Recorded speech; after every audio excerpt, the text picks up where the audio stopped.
What happens after you die? Some say it's reincarnation, others heaven or hell. But in ancient Egyptian records, death isn't the end, but a terrifying judgment. In the halls of Hades, your heart is weighed on one end of a scale, and a feather of truth rests on the other.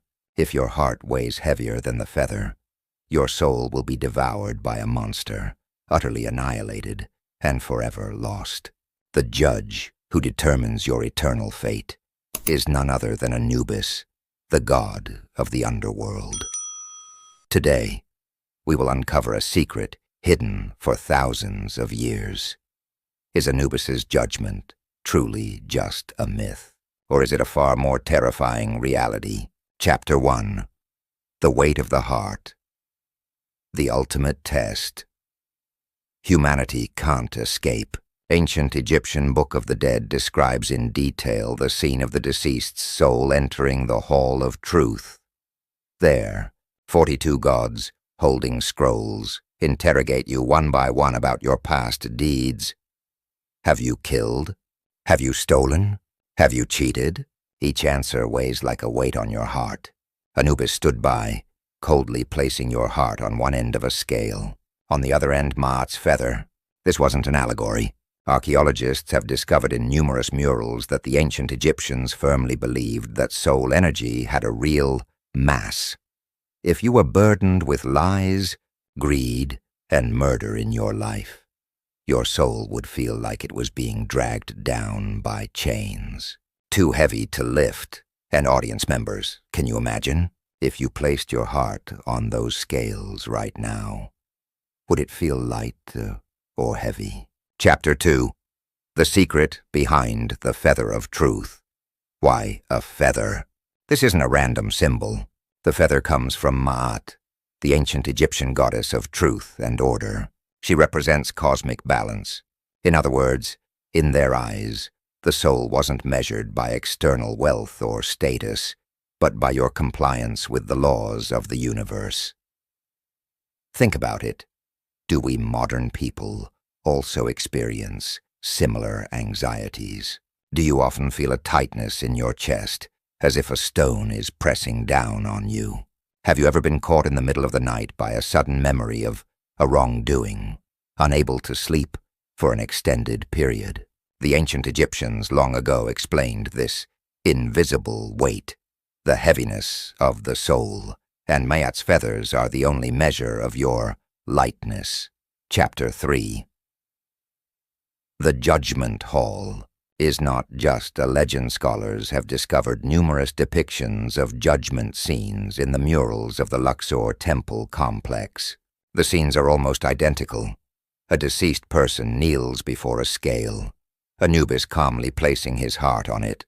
On the other side, a flawless white feather. Thoth, the god of wisdom, records the results, like a strict scribe recording the results in the soul's archives. Do you understand what this means? This isn't just a myth. It's a complete system. After death, the soul doesn't wander aimlessly, but enters a rigorous process, questions and answers, weighing, judgment.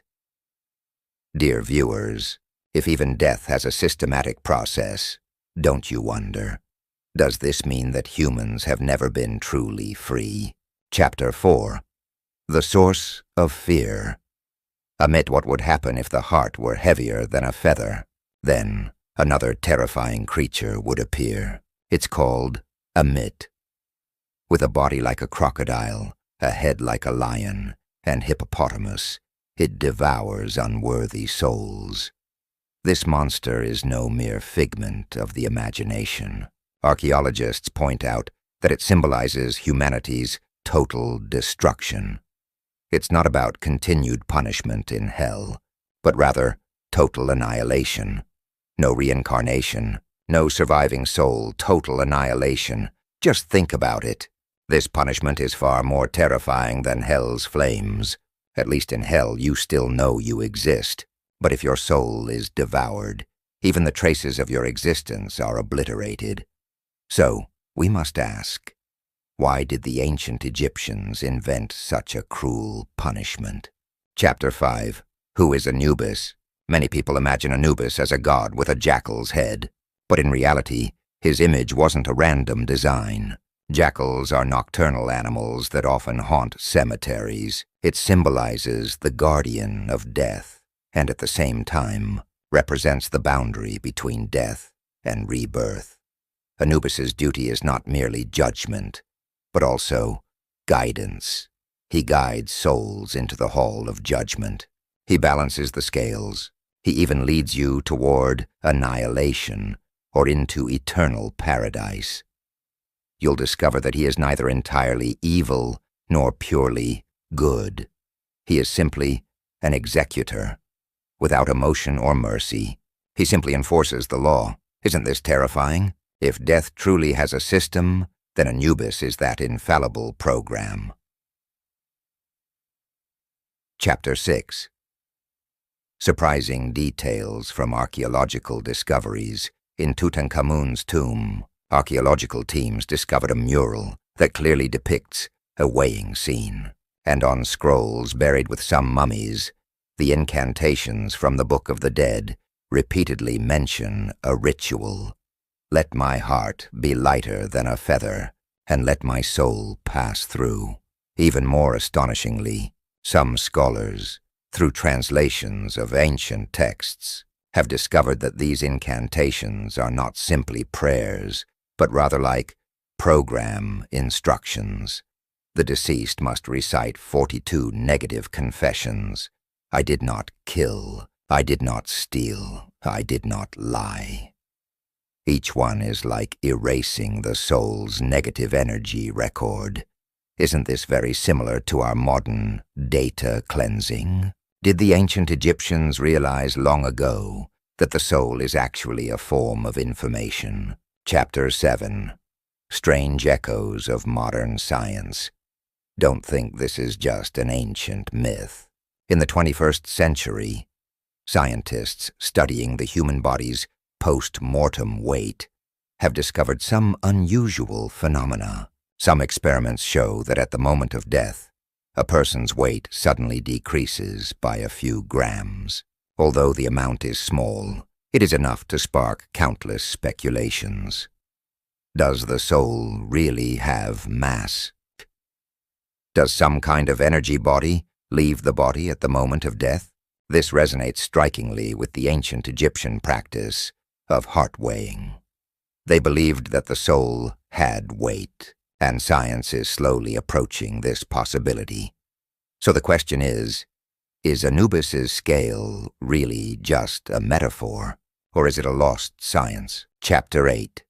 Ultimate terror and revelation. Imagine closing your eyes and finding yourself standing in a vast stone hall. 42 gods stare at you, questioning you one by one. Anubis stands by, placing your heart on the scales.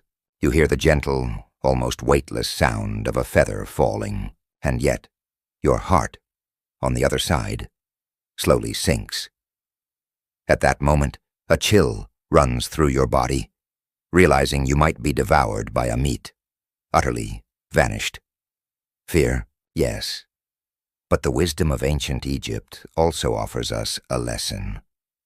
Only by living a light life can we survive the ultimate judgment. What does this mean? Perhaps kindness isn't a moral imperative, but a necessity for survival. Perhaps honesty isn't a constraint, but the soul's only way to lose weight. Chapter 9. Questions for modern people. Are we also living within some kind of judgment system today? When you're anxious, depressed, or sleepless, do you feel an invisible weight pressing down on your heart? Is this a modern-day heart-weighing machine? If one day death isn't a void, but a vast judgment hall, will you dare to face it? Can you guarantee that your heart is lighter than a feather? The judgment of Anubis isn't just an ancient Egyptian legend. It may be humanity's earliest warning. Every choice in life weighs heavily on the soul. While we scoff at the absurdity of mythology, have you ever considered if this judgment were real, would you have passed? Leave a message and tell me, would you dare to place your heart on those scales right now?